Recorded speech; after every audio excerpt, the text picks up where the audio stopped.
E aí, meus queridos cinéfilos, tudo bem com vocês? Aqui quem fala é o João Pedro, estamos de volta aqui para mais um vídeo no canal do No Cinema com o João Pedro. E no vídeo de hoje eu venho aqui trazer para vocês a resenha comemorativa de 15 anos de um dos meus filmes favoritos de todos os tempos, que é Coraline e o Mundo Secreto, também conhecido somente como Coraline. Bom, para quem não sabe, ele é um filme de animação stop motion do gênero fantasia sombria, lançado originalmente em 2009. Ele é baseado no romance de mesmo nome escrito pelo Neil Gaiman, que no caso é esse daqui. Ele foi publicado pela primeira vez em 2002 e a trama acompanha a Coraline Jones. Ela é uma menina de 11 anos que é bem curiosa e rebelde e ela se muda para uma nova casa, que é uma estrutura de 3 andares com mais de 150 anos de idade. É uma casa terrivelmente enfadonha e que tem vizinhos pra lá de esquisitos. E aí, em uma das salas desse novo lar, ela encontra uma porta que leva ela a uma realidade paralela onde tudo que é enfadonho nessa nova casa se torna imediatamente atraente, desde a estrutura da casa em si, até os vizinhos e até os próprios pais. Porém, todos eles têm uma peculiaridade em comum. Todos os habitantes desse outro mundo possuem botões costurados no lugar dos olhos. E não demora muito para Coraline perceber que esse novo mundo deseja mantê-la presa lá para sempre. Além de Coraline ter tido um impacto bem pessoal na minha pessoa, porque afinal ele foi o primeiro filme que eu vi em 3D nos cinemas, e isso aumentou ainda mais a minha experiência com esse filme, é possível dizer que Coraline foi um divisor de águas para a indústria na época do seu lançamento original, em 2009. Bom, em primeiro lugar, ele foi o primeiro filme que foi feito pelo estúdio de animação Laika, que foi responsável por reavivar a arte da animação stop motion num nível altamente sofisticado, tanto que eles foram o primeiro estúdio a usar uma impressora 3D para fazer as faces de substituição dos seus personagens. Para o Coraline em particular, eles tiveram que fazer mais de 68 mil faces de substituição, e isso em uma época onde o normal era fazer isso através da manipulação manual de argila, como por exemplo nos filmes da Aardman, como A Fuga das Galinhas e Wallace e Gromit. Então a Laika foi bem inovadora nesse aspecto. Outro aspecto em que a Laika inovou muito foi que Coraline foi o primeiro filme em stop motion rodado inteiramente em 3D, que é uma coisa que, quando você pensa, não combina muito, né? Porque o stop motion é uma arte que é caracterizada por ser algo feito à mão e 3D é alguma coisa feita por computador. Então, tipo assim, se você juntar as duas coisas, você não sabe direito o que vai sair, mas foi uma coisa muito revolucionária na época e também foi um tipo específico de 3D, que foi o 3D estereoscópico, que é quando você usa duas perspectivas diferentes da mesma imagem para criar uma maior profundidade, e isso foi considerado muito inovador para a época. E também tem um aspecto do tom gradualmente sombrio da trama, que foi uma coisa bem à frente do seu tempo. Inclusive, o único filme, a única animação que eu me lembro de ter um aspecto assim bem mais ligado ao terror foi A Casa Monstro, de 2006. Desde então, eu não tinha visto nenhum filme que tivesse essa inclinação mais direta ao terror até Coraline chegar. Então, ele foi um divisor de águas em todos os aspectos. E 15 anos depois, Coraline continua a deslumbrar, a encantar e a assustar por esses mesmos motivos, reafirmando o papel importantíssimo da Laika no reavivamento do stop motion, a atemporalidade na trama do Neil Gaiman e o zelo e o cuidado que a Laika teve com a animação, que continua a impressionar pela textura, pela cor e pela qualidade em si do visual, né? Bom, só avisando, essa vai ser uma crítica com spoilers, então se você ainda não assistiu Coraline e o Mundo Secreto, para esse vídeo agora, porque o filme está disponível na Amazon Prime Video para streaming, e aí depois, quando você assistir o filme, você volta para cá para você ver o que eu achei. Porém, se você não assistiu o filme e ainda assim mesmo quer assistir a crítica, assista por sua própria conta e risco. Bom, o roteiro de Coraline fica por conta do diretor do filme, que é o Henry Selick. Ele é mais conhecido pelo seu trabalho em O Estranho Mundo de Jack.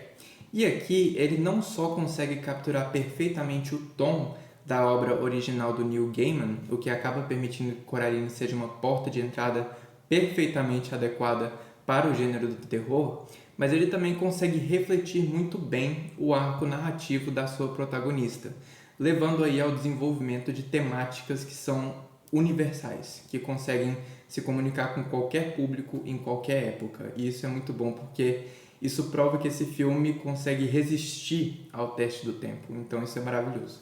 Bom, começando pela estrutura narrativa.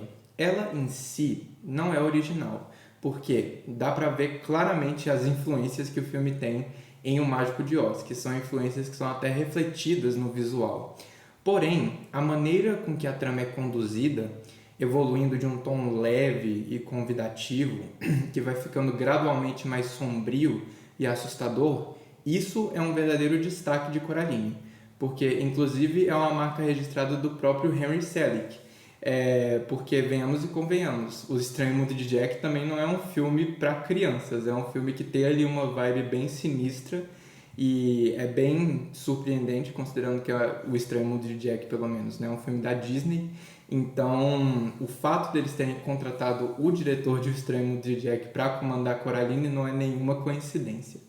Bom, em segundo lugar, a gente tem o desenvolvimento da Coraline em si, que sofre uma transformação completa no decorrer da trama.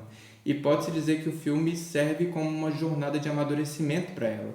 Porque no início a gente vê ela como uma pessoa rebelde, insatisfeita e até irritante até certo ponto. E aí ela vai evoluindo para uma pessoa que é contente, que é satisfeita e que é forte. Inclusive esse desenvolvimento dela me lembrou muito do desenvolvimento da Chihiro aqui na minha camiseta, que é a protagonista de A Viagem de Chihiro, do estúdio Ghibli. A gente vê ali um desempenho muito similar.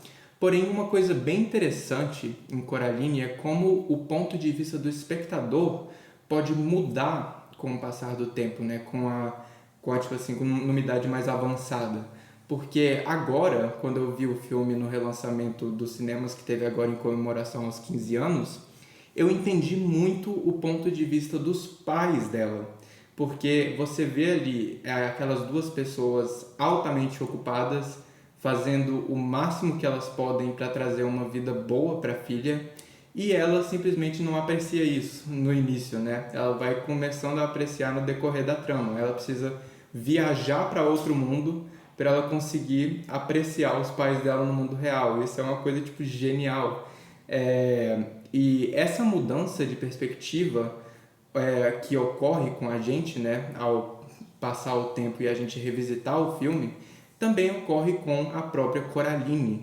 E isso acaba na veiculação de uma mensagem até moralmente profunda sobre contentamento, sobre satisfação e sobre verdadeiramente valorizar aquilo que as pessoas fazem por você, né? Aqueles ao seu redor, por mais esquisitos e peculiares que sejam, você realmente apreciar a presença deles e o que eles acrescentam na sua vida.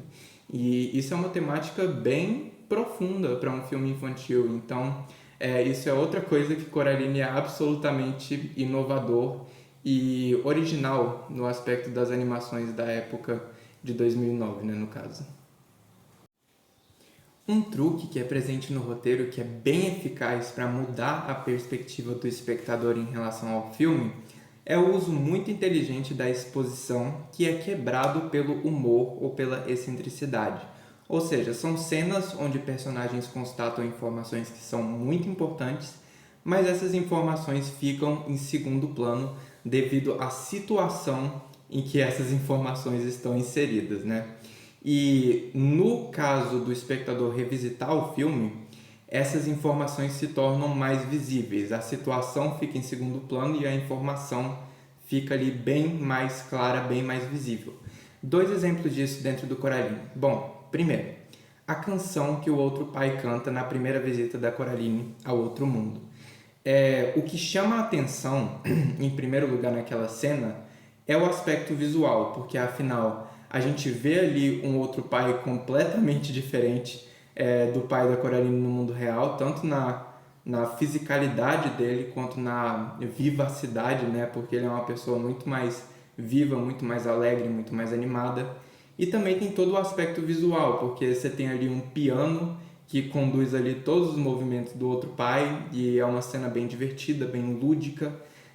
A câmera vai meio que rodando ao redor do cômodo e isso dá uma dinâmica bem legal no visual da cena.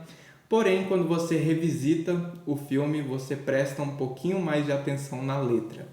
E a letra revela absolutamente todo o plano maligno da outra mãe para tentar fazer com que a Coraline fique presa lá no outro mundo para sempre. Isso é uma coisa simplesmente genial. Outro exemplo, quando a Coraline vai para a casa das senhoras Spink e Forcible pela primeira vez no mundo real, ela bebe um chá. E aí a senhora Spink pede ali para ler as folhas do chá dela, né? E aí ela vê uma mão sinistra. E essa mão, claramente, quando a gente vai ver o filme, né, até o final, é a mão da outra mãe, que é feita ali de agulha de costura, né? Só que aí a senhora Forcible vai e vê, vira a xícara de cabeça para baixo, né, e vê uma girafa. E, tipo, isso é um momento bem engraçado, bem leve, bem descontraído, né? Mas que tem ali umas conotações bem sombrias quando você revisita o filme. Então, isso é uma coisa simplesmente genial que o Henry Selick consegue fazer no roteiro. E um último destaque fica com o quão bem o roteiro consegue utilizar os seus aspectos de terror. No fato que ele não usa coisas potencialmente sombrias e suaviza elas para um público infantil, não. Aqui as partes assustadoras têm um real impacto. E esse impacto fica ainda maior porque o conflito, o cerne do conflito, está firmado em sentimentos que são muito reais, como ganância, como insatisfação e tentação. Então, tudo isso faz com que o impacto, a moralidade de Coraline se torne mais profunda e o aspecto do terror em si se torne algo bem mais eficaz. No entanto, mesmo que o impacto do roteiro tenha permanecido intacto com o passar do tempo, o aspecto de Coraline que continua chamando mais a atenção, mesmo 15 anos depois do seu lançamento original, é a sua estética visual, que cria uma dualidade deslumbrante entre o mundo real e o outro mundo, que se faz visível em 3 aspectos. Primeiro, na ambientação, segundo, no uso de cores e terceiro, no design de personagens. Começando pela ambientação. Enquanto o Palácio Cor-de-Rosa, no mundo real, é retratado como um lugar que perdeu o seu deslumbre há muito tempo, porque a gente vê ali uma casa com uma tinta desbotada, com móveis usados, com um jardim morto e como um lugar constantemente afetado pela chuva, que acaba acrescentando muita lama nos arredores, né? Isso acaba adicionando uma textura muito realista na animação. No outro mundo, o Palácio Cor-de-Rosa realmente faz jus ao seu nome, porque a gente vê ali uma casa muito mais elegante, muito mais nova, com móveis bem luxuosos e arredores bem mais limpos, digamos assim, né? Eles não são tão poluídos pela lama, né? Eles são bem mais atrativos. E o jardim, em particular, é a joia da coroa na animação de Coraline, porque é uma coisa que te deixa de queixo caído, não importa quantas vezes você assiste o filme. É um negócio muito bem feito, muito mesmo. É um aspecto muito vibrante, muito vivo que a animação de Coraline consegue trazer. E o jardim causa ainda mais impacto quando você aprende que ele levou nada menos que 7 meses para ficar pronto para uma cena de 3, 4 minutos do filme. Então, só para vocês verem o esforço que a Laika teve para criar esse momento mágico para a gente, né? A segunda dualidade se dá pelo uso de cores, e ela é bem mais visível do que a dualidade entre a ambientação. Porque no mundo real a gente tem um visual muito mais desbotado, muito mais sépia, realmente para ressaltar aquele caráter mais enfadonho, mais entediante do mundo real. Já no outro mundo a gente tem um uso de cor muito mais vibrante, muito mais visível, muito mais claro, digamos assim, para realmente dar aquele caráter mais atrativo para o outro mundo, né? E nesse aspecto a gente é como a Coraline, né? A gente se sente entediado e enfadonho no mundo real, mas completamente animado, muito animado mesmo com o outro mundo. E é aqui nessa dualidade entre cores que as homenagens ao Mágico de Oz se tornam mais visíveis, né? Porque afinal tem uma coisa bem similar que acontece no filme de 1939, que é simplesmente um clássico. Porém, a dualidade mais impressionante que Coraline consegue criar fica no design de personagens. Porque a gente tem aqui designs drasticamente diferentes das mesmas pessoas em realidades diferentes. Por exemplo, esse daqui é o pai da Coraline no mundo real, no caso, né? E a gente vê que ele é uma pessoa bem cansada, né? O pescoço dele é meio que esticado aqui, ele tem olheiras nos olhos, né? Tá constantemente roxo aqui. E esse daqui é o outro pai da Coraline. E a gente vê que ele tem uma fisicalidade completamente diferente, até o cabelo dele é completamente diferente, o formato do rosto dele é bem mais arqueado, bem mais definido. Porém, o mais interessante nisso é que o design dos personagens do Outro Mundo eventualmente perde a máscara, revelando algo muito assustador por debaixo. E isso acaba sendo muito eficaz para manter aquela vibe sombria da trama. Por exemplo, o outro pai, que vocês podem ver aqui, ele tipo bem bonitinho, bem definido, né, e tudo isso. Só que no final do filme ele simplesmente vira um híbrido entre humano e abóbora. Então, só para vocês verem o quão criativo o Henry Selick continua sendo no seu design de personagem, né? Então, isso é simplesmente genial. Outro aspecto técnico que chama muita atenção em Coraline é o seu uso de efeitos visuais, que é simplesmente primoroso, porque ele não serve somente para criar ilusões de proximidade e profundidade, como também serve para acentuar a atmosfera do filme.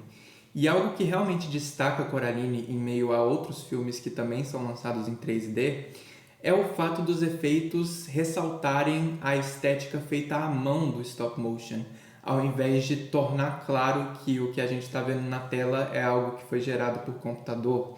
Isso é uma coisa que eu achei bem original, porque quando você normalmente vê um filme em 3D no cinema, você não sente que o que você está vendo ali na tela é real. Você sente que aquilo ali é artificial, porque afinal não tem como aquilo existir na vida real. Porém aqui não. Aqui os efeitos visuais, por mais que eles sejam gerados por computador, eles têm muito mais textura porque eles são atrelados ao caráter mais artesanal do stop motion. Então isso foi uma jogada de mestre que a Laika fez para realmente mudar a perspectiva do espectador em relação a esses efeitos 3D. E por fim, a gente tem a trilha sonora original do Bruno Coulet, que é conduzida por um coral infantil e uma orquestra, e acaba sendo o complemento sonoro perfeito para essa história, ditando o tom de cada cena, seja ela lúdica ou sinistra. Resumindo, Coraline continua a deslumbrar, encantar e assustar mesmo 15 anos depois de seu lançamento original, graças à eficácia do seu roteiro, à direção precisa do Henry Selick e ao trabalho de animação de stop motion inovador e revolucionário feito pela Laika. Tudo isso resulta em uma porta de entrada perfeitamente adequada para o gênero do terror e em uma das melhores animações de todos os tempos. Eu fecho essa resenha com uma nota 10 de 10, não tinha como ser outra. E se vocês gostaram desse conteúdo, gente, não se esqueçam de dar aquele apoio curtindo, comentando, compartilhando, se inscrevendo no canal, porque tudo isso me ajuda muito. Eu espero que vocês tenham gostado dessa resenha. Até a próxima. Falou!